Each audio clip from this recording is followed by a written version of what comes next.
ትላቸው ምን ጁስ ነው አለቻቸው እኮ። ቆይ ግን አሁን ይሄ ባንድ የጌኑ ብለህ ታምናለህ አንተ? እኔ አላምንም። እና የምንድን ነው ብለህ የምታምነው አንተ? እንዲህ ሊያሳምኑን እየፈለጉ ነው እነዚህ እኮ ዝም ብሎ በየሀገሩ የሚገኙ ያ እሱማ እንዳለ ሆኖ ግን ያው ኖርማሊ አሜሪካ ላይ አንጠለጥሉታል አይደል? እኛ እናምንላቸዋለን። ኳስ ላይም ያንጠለጥሉታል እኮ። ኳስ ላይ ታጣቅም ኳስ ተጫዋቾች ምናምን በግዳር የነሱ ነው ብሎ አምኖ መቀበል እኮ የኛ ስህተት እኮ ነው ታውቃለህ። ግና ያ ሬንቦ የነሱ አይደለም። ይሄ ባለስድስቱ ግን ባለስድስቱ የነሱ ነው። ሬንቦ እኮ የነሱ ነው። ባለአምስቱም ሆነ ባለስድስቱ ለምን አምነን እንቀበላቸዋለን? እና ዝም ብላ በቃ እሷ ሳቢዋን ትንጭ እኛ ምን አገባን ነው የምትለኝ? አይ እንደዚህ አይነት ሲጀምር ስለ እነዚህ ሰዎች ማውራት ራሱ እናቴ ትሙት ያ ትክክል አይደለም። እነሱም እኮ እንዲወራ ይፈልጋሉ። ለዛ ነው እንደዚህ የሚመጡት። ማውራቱም ትክክል አይደለም። ግን ያን አይል ደግሞ አፈንግጦ ከወጣ እዚህ ጋር ገባ የማያውቁ ሰዎች አሉና እነሱ እንዲያውቁ እንዲጠነቀቁ መስመር እንዲይዙ ነው እንጂ ምን አገባኝ። እኔ ለራሴ እኮ እኔ የማውቀውን የማራምደውን እኔ አውቃለሁ። አሁን ከዚህ በፊት አንድ ነገር ልንገርህ። የሆነ ልጅ ነበረ የሆነ ጋዜጠኛ ጌኑ ተብሎ ተጀናጅኖት ምናምን መጣ። ጸልዩለት ሰይጣን ነው አሉ እኮ ግን ልጁ ነበር ሲወቀስ የነበረው። ያመጣው ልጅ ታሰረ እኮ በዛ ደረጃ እንደዛ ከሆነ አንተ ምን ሲጀምር ስለ እነዚህ ሰዎች ለምን ታወራለህ? ቢቀርብህ አስፈላጊ አስፈላጊ ብዙ ነገር ማውራት እንደውም እንትን ነው እይታ እንዲያገኙ ነው እየረዳኋቸው ያለሁት። እኔ በተቃወምኩ ቁጥር ስማቸው እየተነሳ ነው። እነዚህ ቆሻሻዎች ከሆኑ ድረስ ከጭንቅላት መውጣት አለባቸው። እንዴት ስትዝ ሊሉ ቻሉ? አንዳንዴ እኮ አስገራሚ ነገር። ግን ይሄ በጣም አሁን ችግር የሆነ ምንድን ታውቃለህ? ሶሻል ሚዲያ ላይ አሁን አንተ ያወራው እንዳለ እኮ ጅቦ ያየው ነገር በዚያ ቀን ሰው ኑሮውን ረስቶ በማያገባው ነው። አሁን እኔ አይመለከተኝም እኮ ግን እንደው ትንሽ እንደው ካወቁ ብዬ ነው እንዲጠነቀቁ ብዬ ነው እንጂ በጣም ብዙ ሰው ያውቃል። ስለዚህ ጉዳይ በጣም ያውቃል። ማውራቱ እየደበረው ያውቃል። ግን እነዚህ አሁን ለምሳሌ የማዳም ቅመሞች አያውቁም። ገባ?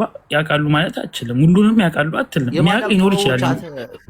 በጣም የተማሩ እንደሆነ ታውቃለህ። ግን በዚህ አጋጣሚ እኛ እንደምንንቃቸው አይደሉም። እግዚአብሔር ከኛ የበለጠ አስተሳሰብ የሚያውቅም አለ የማያውቅም አለ። ጅቦ ግን ጎበዞች ናቸው። ቢያንስ 8-9 ቤተሰቦቻቸውን የሚያስተዳድሩ ምናምን ብልጦች ናቸው። እነሱን መናቀር እንዳለ ሆኖ ይህን ነገር ግን ማወቅ አለባቸው ነው የምልህ። ይህን ጾታ እንትን መለየት አለባቸው። እዩኤል እነሱ የሚያውቁት አንተ የምታውቀው እነሱ አያውቁትም ብለህ ታምናለህ? ጅቦ ይዳነች ኖ ላያውቁ ይችላሉ። የሚያውቁ አሉ፣ የማያውቁም አሉ።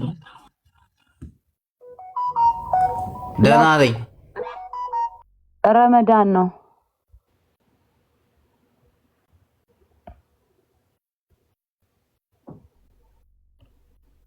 ቅዱሳን አዳነች አበቤ እየደወለች ነው። እኔ ልወጣ ነው። መልዕክት አለሽ ተሚር? ይሄም ፓንት ነጋዴ ምን እያደረገ ነው? ይሄ የሴት ፒኪኒ ነጋዴ ደግሞ የአረብ ሀገር ሴቶች ምናምን ይላል። ማይም ምንድን ተነጋግራቸዋል እንዴ?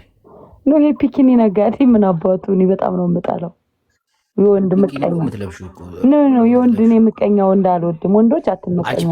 ፒኪኒ አትጠቀሚው አይደለ? ቂጥሽን ይቆርቆሻል። አትወጂማ። እኔ ቁምጣ ነው የምለብሰው።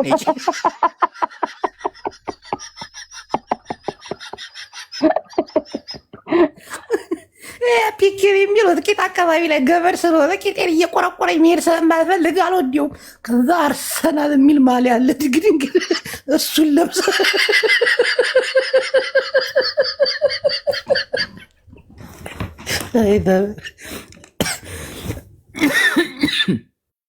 በማያገባችሁ ግን አትግቡ ምእመናን። እናቴን በጣም ነው የሚያስጠል። የሰው ልጅ ስለ ራሱ ነው ማውራትም ካለበት ራሱን ዙሮ ማየት አለበት። እናቴ ዝም ብላችሁ በማያገባችሁ። ሌሎቹ እኮ ተለውጠዋል። አሁን እነ ጃኒ እነ ጆን ዳንኤልን አታዩ? ዝም ብሎ ሰው እያስገባ ሞባይል ይገዛላቸዋል። 200,000 150,000 ምናምን ይሰጣቸዋል። ዝም ብሎ እያስገባ እስቲ ዛሬ ማንን ልርዳ ብሎ። እናንተ ደግሞ እስቲ ዛሬ ማንን ልልከፍ ማንን ልዝለፍ ብላችሁ ነው የምትገቡት። አያችሁ፣ ህይወታችሁ ተቃራኒ ነው። እናቴ አታውሩ። እነሱ በጣም እንትን እያሉ ነው። ኢትዮጵያን መለወጥ አለብን፣ መለወጥ አለብን። እናቴን ስለ ራሳችን ማወቅ አለብን። ሲጀምር ደግሞ እኔ እያለ የሚያወራ ሰው ከንቱ ነው። ስለ አንተ ሰው ያወራልክ እናንተ እንደምታወሩት ማለት ነው። ለመለወጥ ሞክሩ። እግዚአብሔር ከእናንተ ጋር ይሁን። አዳነች አበቤ እየደወለች ነው። ኢንሻአላህ ኢድ እንገናኛለን። ስብሃናላህ፣ አስታቅፍርላ። ረመዳን ከሪም፣ ኢድ ሙባረክ። ማሰላም